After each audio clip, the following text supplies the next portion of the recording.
पहा रे दादा, हा एक प्रश्न आहे पुणे ग्रामीण 2023 ला आला होता. ठीक आहे, पोलीस भरती.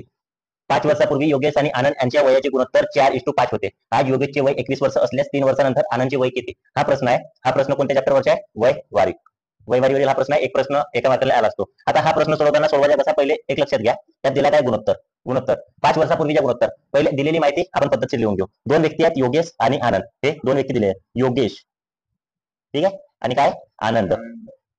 आता योगेश आणि आनंद यांच्या काय दिलाय? 5 वर्षापूर्वीचे वय. 5 वर्ष पूर्वी योगेश व आनंद 5 वर्षापूर्वी त्यांच्या वयाचे गुणोत्तर होते.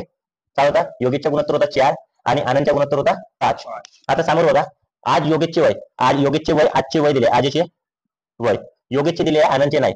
योगेशचे वय आहे 21 वर्ष, आनंदचे दिलेले नाही. ठीक आहे, तर 3 वर्षानंतर आनंदचे वय किती म्हणते? तर 3 वर्ष नंतर कोणाच्या वय करायचं? आनंदच्या वय किती? आपल्याला हा माहिती दिली आहे, यावरून आपल्याला या पद्धतीने हा उदाहरण आपल्याला सोडवायचे आहे. आता एक लक्ष द्या, हे उदाहरण सोडवताना करायचं का, जेव्हा प्रमाण दिलाय 4:5 प्रमाणात 5 वर्षापूर्वी होता, 5 वर्षापूर्वी त्या प्रमाणात होता, तर आजचे वय दिले आहे कोणाचे? आजचे योगेशचे वय दिले, आनंदचे काढले. जेव्हा आजचे वय दिले आहे प्रमाणे 5 वर्षापूर्वी, तर 5 वर्षापूर्वीचे वय आपल्याला काढायचे असल्यास आजच्या वयातून 5 वर्ष मायनस करायचे. कोणाचे वय निघतील? 5 वर्षापूर्वीचे, योगेशचे. आता आपण आधी काय करायचं? योगेशचे 5 वर्षापूर्वीचे वय काढण्यासाठी आजच्या वयातून 5 वर्ष मायनस करणे. तर योगेशचे 21 मधून 5 वर्ष मायनस झाले. योगेशचे 5 वर्षापूर्वीचे वय निघाले 16 वर्ष.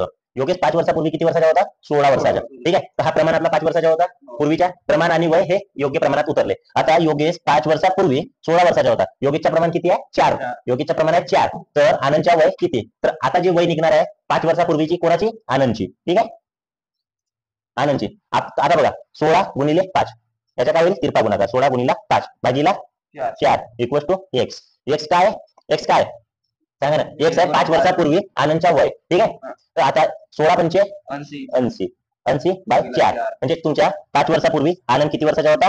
20 वर्षाचा होता. ठीक आहे, आनंद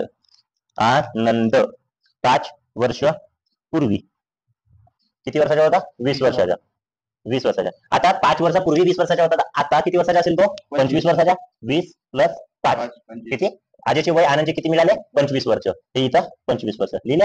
तर प्रश्न काय म्हणते? 3 वर्षानंतरचे आनंदचे वय किती? तर 3 वर्षानंतरचे आनंदचे वय किती? काय करा? 25 मध्ये 3 वर्ष ऍड करा, 28 वर्ष. 3 वर्षानंतर आनंदचे वय 28 वर्ष असेल. हे असे उदाहरण असल्यास या पद्धतीने सोडवा. व्हिडिओ कसा वाटला नक्की कळवा.